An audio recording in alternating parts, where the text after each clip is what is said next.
Have you ever seen a gym guy who is huge but they can barely do alien pull-ups? But then you see an athlete who is a lot smaller but they can make impossible movements look effortless. Or maybe you've wondered why you can see guys that are doing over 300 kilos in deadlifts but they struggle to do basic bodyweight exercises. Or on the flip side, you've seen guys that can do muscle-ups, push-ups, dips, planche push-ups but they struggle to lift numbers in the gym. That comes down to two different types of strength. One being absolute strength and the second relative strength. And understanding what these are can completely change the way that you train, judge your progression, and also the athlete that you become. So in this video, I'm going to break down what absolute strength is, what relative strength is, why powerlifters dominate absolute strength, why calisthenic athletes dominate relative strength, and what type of strength you should be focusing on depending on your specific goals. So what is absolute strength? Absolute strength is the total amount of force your body can produce, regardless of body weight. In simple terms, how much weight you can move, that's it. So if someone squats 270 kilos, benches 180, or deadlifts 360 kilos, that's absolute strength. This is the kind of strength most people think about when they picture strong. It's why people like powerlifting focus entirely on maximal load. The stronger athlete in terms of absolute strength is usually the person lifting the heavier weight. Now, here's the important thing. Absolute strength is heavily influenced by body mass. Generally speaking, bigger people can move more weight. More muscle mass usually means greater force production. That's why heavyweight lifters often dominate strength records.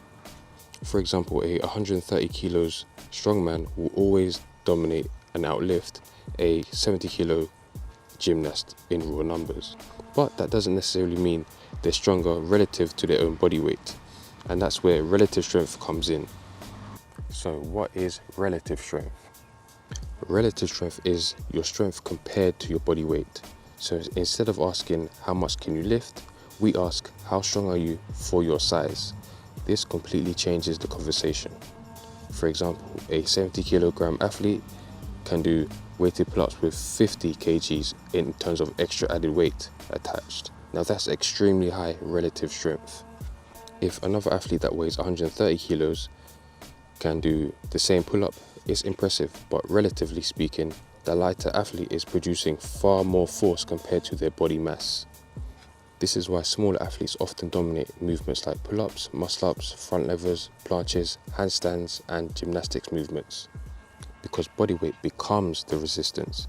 The lighter and stronger you are relative to your size, the easier those skills become. Think about elite gymnasts. Most of them are not massive, but pound for pound, they're unbelievably strong. They can control their body in space with insane precision because their relative strength is through the roof. And honestly, this is one of the most aesthetic and athletic forms of strength there is. Why bigger isn't necessarily better? A lot of people assume gaining more muscle automatically makes you better at everything, but strength doesn't scale perfectly with size. As body weight increases, strength usually increases too, but not at the same rate. For example, if you gain 10 kilos, your squat might go up dramatically, but pull-ups may suddenly feel a lot harder. Why? Because now you have more body mass to move. This is the one reason bodybuilders sometimes struggle with bodyweight skills despite being extremely muscular. Meanwhile, calisthenic athletes often stay lean because excess body weight can make advanced movements much harder. Every extra pound matters when the body itself is the weight. This is why relative strength athletes often prioritize strength to weight ratio, body control, efficiency, mobility and coordination, not just raw force output. Let's look at some real world examples. Let's compare two athletes. Athlete number one, a 140 kilograms strongman athlete who deadlifts 400 kilos. Insane absolute strength. Probably stronger than almost everyone on planet Earth in terms of raw force production. But he may struggle with pull-ups, sprinting, handstands, gymnastic style movements.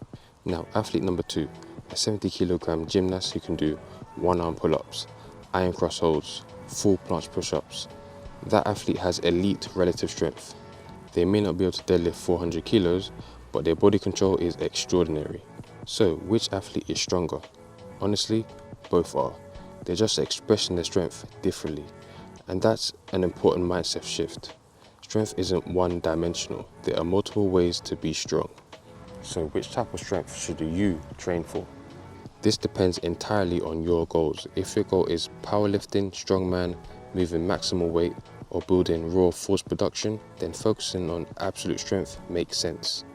You'll likely benefit from progressive overload, heavy compound lifts, increased muscle mass, and lower rep strength training.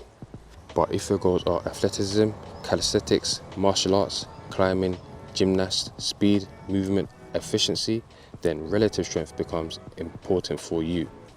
You'll benefit more from bodyweight training, explosive movements, staying lean, improving control and coordination. And for most everyday people, the ideal answer is probably a balance between the two. You want enough absolute endurance to be powerful, but enough relative strength to actually move as well. And I think this is where street lifting or weighted calisthenics really stands out for me, because it blends both absolute strength and relative strength. Even though it is more on the side of absolute strength, but relative strength also comes into play because the relative strength in terms of moving your own body weight is also included in the overall weight that you move when it comes to street lifting. And also the carryover effect that it has on skills and basic calisthenic movements. So if you get brutally strong at street lifting or weighted calisthenics, it's going to transfer into body weight exercises. So it's a win-win in my book. So to summarize, absolute strength is the raw total amount of force that you can move regardless of your body weight, and relative strength is how strong you are in comparison to your body weight. Neither one is necessarily better, they just express their strength in different ways. So a gymnast, a cali athlete, a powerlifter, weightlifter, Olympic lifter, they're all strong in their own way. So understanding this can help you train a lot smarter and stop you from chasing someone else's definition of strength. The real question is, what kind of strong do you want to be? I'm out.